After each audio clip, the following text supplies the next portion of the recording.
স্থানীয় মান কি? সংখ্যায় ব্যবহৃত কোনো অঙ্ক তার অবস্থানের জন্য যে সংখ্যা প্রকাশ করে তাকে স্থানীয় মান বলে।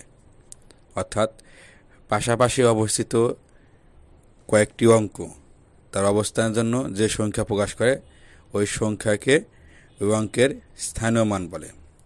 যেমন দেখো, এখানে 1, 2, 3 এই সংখ্যা তিনটি পাশাপাশি আছে। এখন এই সংখ্যা তিনটি স্থানীয় মান বের করব।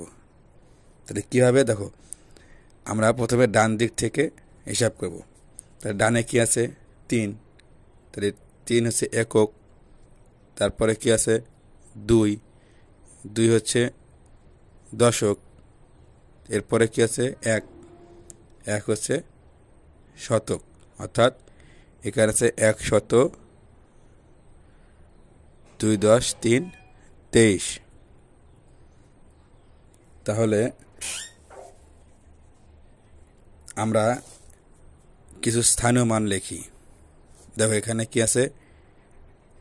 28। তাহলে এরা স্থানীয় মান কীভাবে বের করবো? ডান দিক থেকে আমরা বের করবো 8। 8 আছে এককের ঘরে। তাহলে একক আর 2 হচ্ছে দশক। তাহলে 2, 10, 8, 28। এখানে দেখো 33 আছে। তাহলে এরা আমরা স্থানীয় মান বের করবো কীভাবে?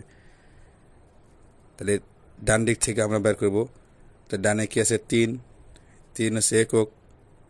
এরপরে আছে 3। এই 3 হচ্ছে কি? দশক।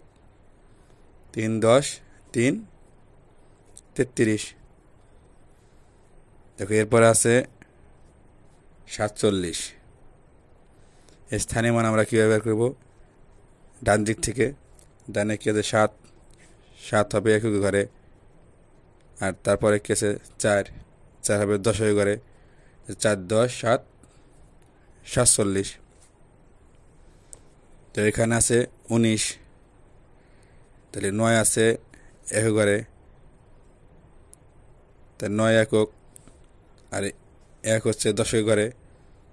তাহলে 1, 10, 9, 19। এখানে দেখো 50 আছে। তাহলে 0 আছে কোন ঘরে? ডানে আছে এককের ঘরে আছে। 5 আছে দশকের ঘরে। তাহলে 5, 10, 0 কি হয়? 50। আমরা এইভাবে স্থানীয় মান বের করব।